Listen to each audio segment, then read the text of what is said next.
Imagine waking up one day and realizing you've been groomed, not to lead, but to follow. Since birth, the world has whispered soft lies into your ears. Be nice. Don't question too much. Stay in line, and you'll be rewarded. But what if I told you the truth is far darker and far more liberating? The world doesn't want you to be strong. It doesn't want you to think for yourself, move with boldness, or speak with clarity. It wants you compliant, predictable, safe. Because if you dare to rise, if you dare to become dangerous, you're no longer easy to control. And control is what the system craves.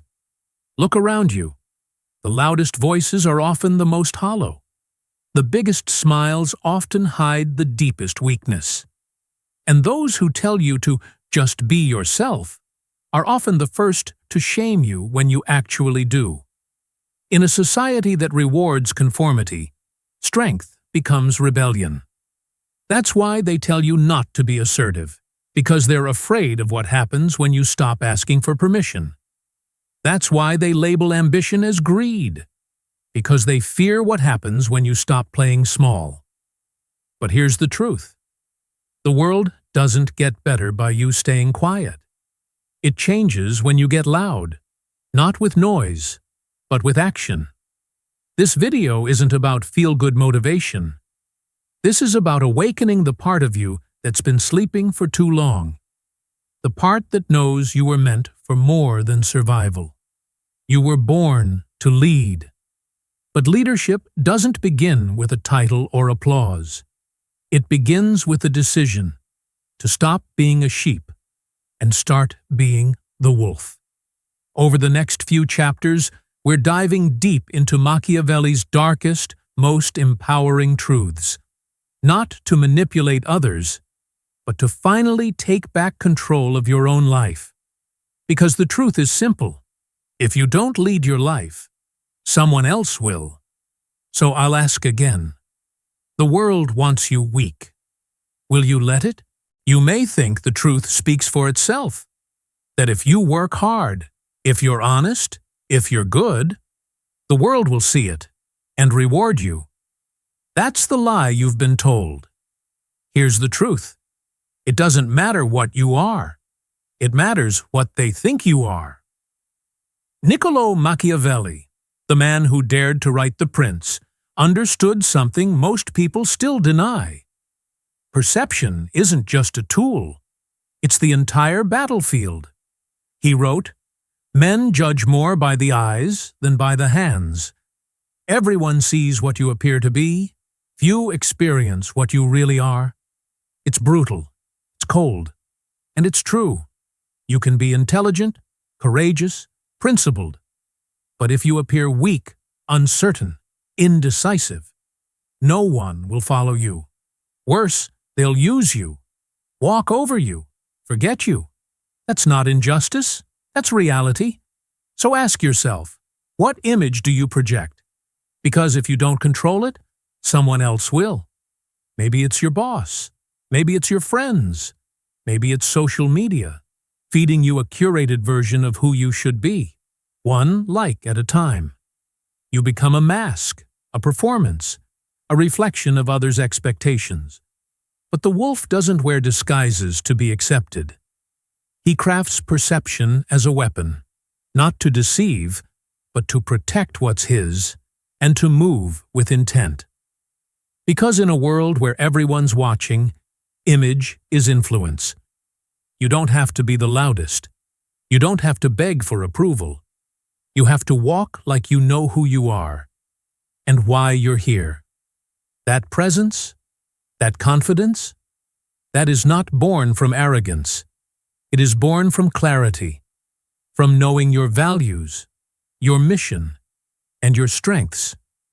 It is the silence before the storm. It is the gaze that doesn't flinch. It is the man or woman who doesn't need to speak loudly, because the room listens anyway. So, no, you don't get to ignore how the world sees you. Not if you want to lead. Perception isn't a game. It's the difference between influence and irrelevance. The next time you walk into a room, remember this. You're not just being seen, you're being measured. And the question is, are you controlling the frame or being framed? We're told to be nice, to play fair, to wait our turn, to smile, nod, and stay humble. But here's the problem. The world doesn't reward niceness. It rewards boldness. Niccolò Machiavelli didn't write his philosophy for the faint of heart. He wrote it for those who wanted to survive and win. He warned, it is better to be bold than cautious when you can't be both. Why? Because in a world ruled by predators and prey, those who hesitate die waiting. Now listen closely. This isn't about cruelty. This isn't about stepping on others just to rise. It's about understanding a brutal truth. Kindness without strength is weakness. And weakness invites exploitation. That's why the wolf thrives. He's not interested in being liked. He's interested in leading the pack or surviving the winter. He knows that nature doesn't care about fairness. It cares about fitness. So the wolf moves first. He strikes when it matters. He doesn't overthink. He doesn't apologize for existing. Can you say the same? How many moments have you lost because you were too afraid to act? That promotion you didn't ask for. That idea you kept quiet. That boundary you failed to set because you didn't want to upset anyone. You were polite. You were agreeable. And you disappeared. Machiavelli taught that fortune favors the bold. Not because bold people are lucky, but because they make their own luck. Boldness creates momentum. It tells the world, I'm here. I will not be ignored. And here's the secret. Most people are so trapped in fear, so addicted to being liked, that a little boldness looks like magic. You don't need to be reckless, but you do need to be daring. Because playing small to make others comfortable? That's not virtue. That's self-betrayal. Being bold doesn't mean being loud. It means taking the risk others won't. It means saying no when everyone expects yes. It means choosing the harder road, because it leads where you truly want to go. So stop waiting for permission. Be decisive. Be daring. Be dangerous. Because when the wolf walks into the clearing, the sheep don't laugh. They freeze. And they follow. There's a word most people are afraid of. Ruthless. They hear it and recoil, as if it implies cruelty, evil, or inhumanity. But Machiavelli had a different view. To him, ruthlessness, when calculated, wasn't evil. It was a tool, a scalpel, not a sledgehammer. Not used often, but used precisely, when nothing else would work. And here's the truth few want to admit. There are moments in life when kindness fails, when diplomacy breaks down, when waiting becomes weakness, and action becomes survival. That's when ruthlessness, if you've mastered it, becomes your edge. But don't mistake this for rage. Rage is messy, emotional. Ruthlessness, real ruthlessness, is cold. It's strategic. It's controlled. Think of a lion in the grass. It doesn't roar before it pounces. It waits. It calculates. And when the time is right, it finishes the job. The wolf is the same. He doesn't attack for sport. He doesn't waste energy barking. He uses force only when the moment calls for it. And when he does, there is no hesitation. So how do you apply this? It starts with clarity. You must know what you want, precisely. And you must know what threatens it. That toxic relationship draining your energy? That colleague constantly undermining your work? That old identity that keeps you small, afraid, and tame? At some point, diplomacy ends. And you must act swiftly and without guilt. Because here's the thing. People respect strength. even if they don't like it. And more importantly, they test weakness. Machiavelli wrote, "A prince must learn how not to be good when the necessity compels him." That necessity comes for all of us. You will be forced to choose. Protect your boundaries or be walked over. Protect your purpose or be dragged into irrelevance. Ruthlessness doesn't mean harming people for pleasure. It means making hard decisions for the right reasons and not apologizing for them.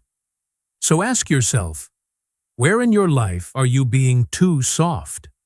Where are you negotiating when you should be acting? What lines must finally be drawn? Because the wolf may walk silently, but when he strikes, it's final. In the wild, there's no mercy for those who don't adapt. A wolf that doesn't learn the patterns of its prey, that doesn't read the terrain, that doesn't move when the winds shift, isn't feared. It's forgotten. Machiavelli understood this better than anyone. He saw the world not as it should be, but as it is, unstable, unpredictable, a landscape where power changes hands as quickly as the weather. His lesson?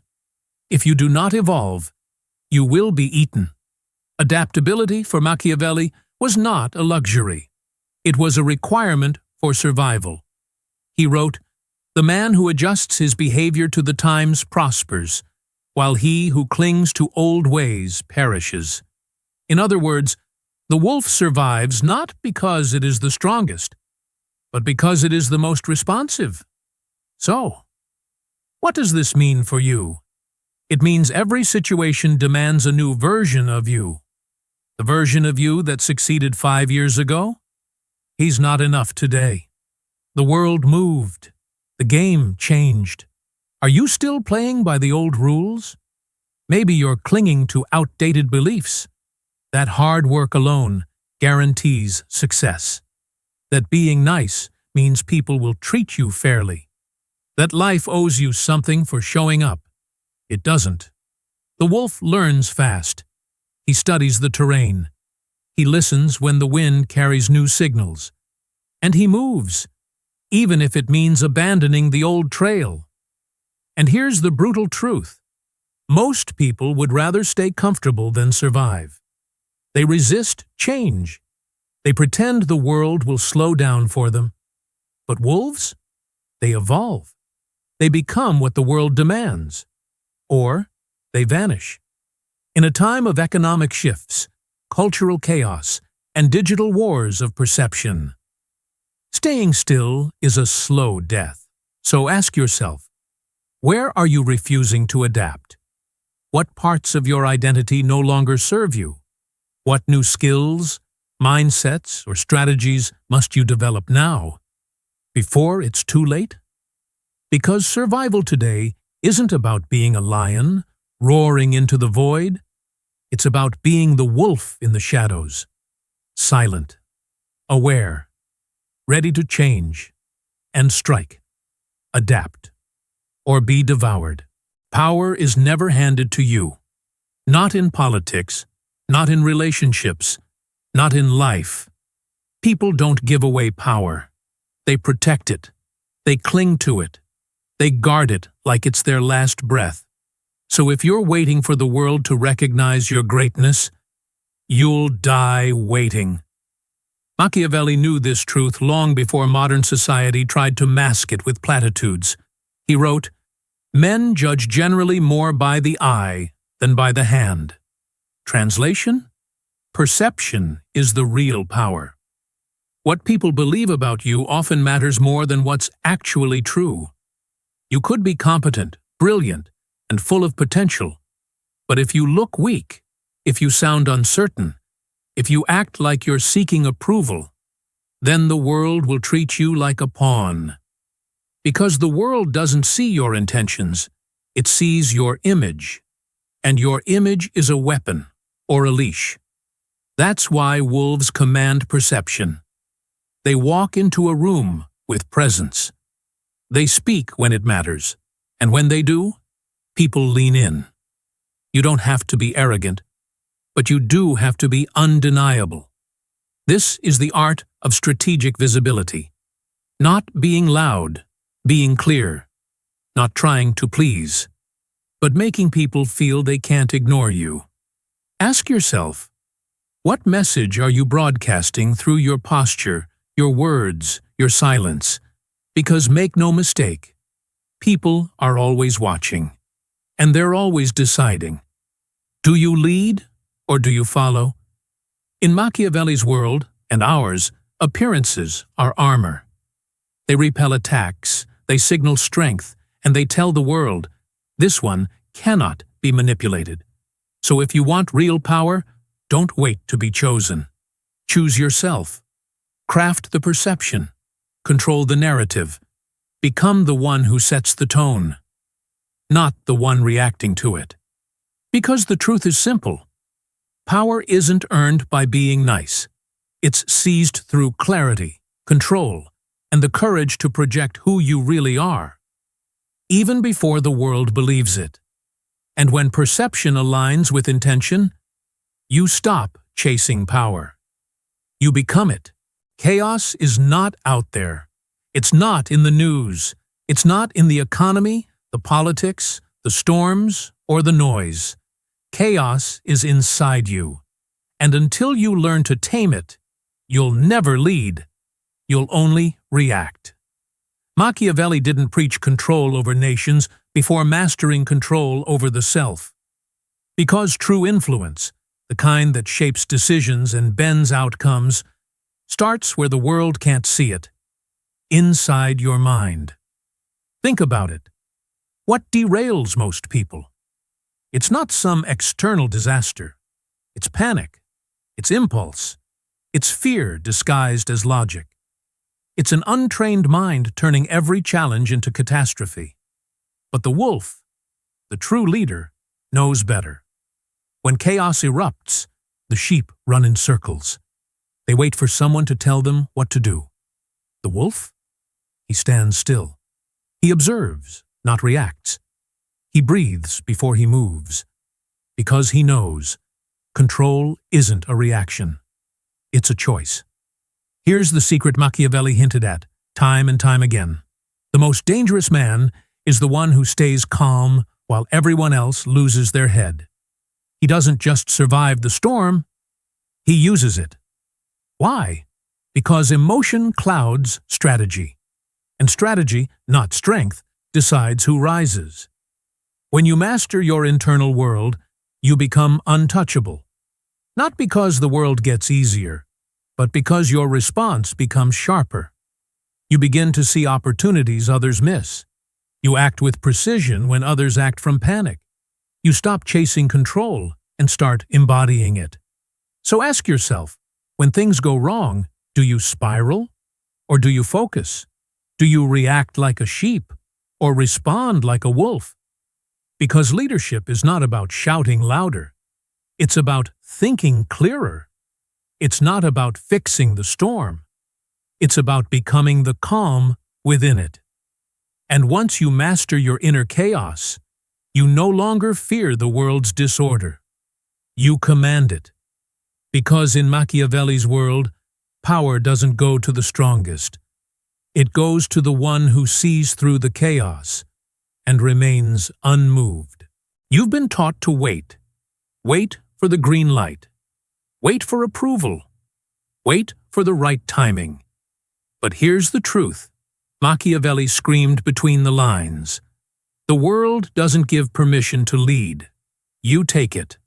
And while the sheep are busy asking, "Am I ready?" the wolf already made his move. Because leadership isn't granted, it's claimed. No one wakes up one day and hands you power, influence, or respect. You earn it by stepping forward, before you're invited. Think of every powerful figure in history. None of them waited. They saw a gap, a vacuum, a weakness, and they filled it. Not with arrogance, but with presence, certainty, and action. That's the wolf's way. Act first. Ask never. You see, when you wait for validation, you become a hostage to opinions. and opinions are fragile. One moment you're admired, the next, forgotten. Machiavelli understood this psychological trap. He wrote that a prince must learn to act against faith, against charity, against humanity, against religion, if it serves his survival and strength. Controversial? Yes. But buried in that statement is this timeless truth. If you want to lead, you cannot be chained to the comfort of being liked. Leaders move with conviction, even when the crowd doesn't cheer, especially when it doesn't. The wolf doesn't wait for consensus. He creates the momentum. He doesn't ask, "Is this okay?" He says, "This is the way." And when he does, others follow. Because deep down, people crave direction. They don't trust the loudest. They trust the most certain. So ask yourself, where are you holding back, waiting for someone to tap your shoulder? What dream, decision, or change are you postponing just to feel safe? Machiavelli would say, burn the permission slip, step forward, lead without permission. Because if you're always waiting for someone to crown you king, you'll die a servant. The wolf doesn't wait. He becomes. There's one test that separates the wolves from the sheep. It's not strength. It's not intelligence. It's not strategy. It's authenticity. Ruthless authenticity. Not the polished version. Not the filtered, smiling, socially acceptable version of you, but the real you, unmasked, undeniable, unapologetic. You see, the final level of power isn't domination over others. It's sovereignty over yourself. Machiavelli understood that no ruler can truly lead others if he is ruled by fear, fear of judgment, rejection, or not fitting in. Most people build masks, but the wolf, he tears his off. Because power doesn't come from pretending. It comes from owning. Owning your ambition, owning your darkness, owning your drive, your flaws, your hunger to win, even if the world calls it too much. The sheep dilute themselves to be accepted. The wolf sharpens himself to be respected. And here's the brutal truth. The more authentic you become, the more alone you may feel at first. Because authenticity threatens the insecure. It disrupts the herd. It forces others to confront the lies they've told themselves. But Machiavelli would say, that loneliness, that silence, that's where leadership begins. It's easy to wear a mask. It's easy to say what people want to hear. But it's only when you speak your truth, without flinching, without begging for applause, that people finally stop and listen. To be ruthlessly authentic is to choose your path, even when it's unpopular. To set your own values, even when they offend. To become so grounded in your identity that no amount of criticism can unseat you. Because here's what the world doesn't tell you. Once you stop performing, you stop being controlled. So ask yourself, are you living your truth? Or are you still hiding behind what feels safe? This is your final test. Not whether you can dominate the world, but whether you can stop betraying yourself. The wolf doesn't ask, who should I be? He says, this is who I am. And that's why the world moves when he does. So now we arrive, not at the end, but at the summit. This is where the pretenders fall away, and the few who've endured the storm emerge, crowned not by gold, but by gravitas.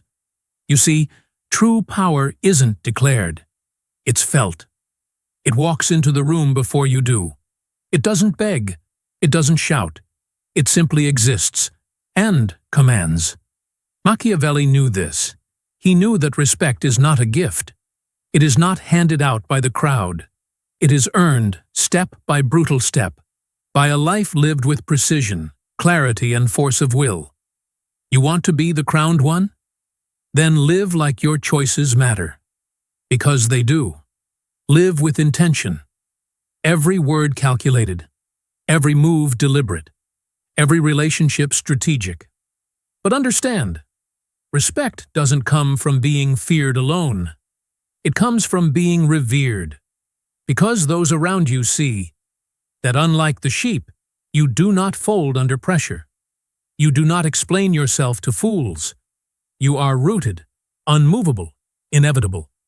The crowned one has scars, not just on the skin, but in the soul, each one a symbol of resilience, proof that while others ran, you remained. You outlasted. And here's what no one tells you. The true reward isn't applause. It's not status. It's not money. It's peace. The peace of knowing you bowed to no one, that you didn't dilute yourself to be liked, that you built a life so solid, so undeniable, that even your enemies feel compelled to respect you. This is the power of the crowned one. Not the one who wins with tricks, but the one who wins with presence. So now ask yourself, have you played small for too long? Have you let comfort steal your crown? Because the world isn't waiting, and neither should you.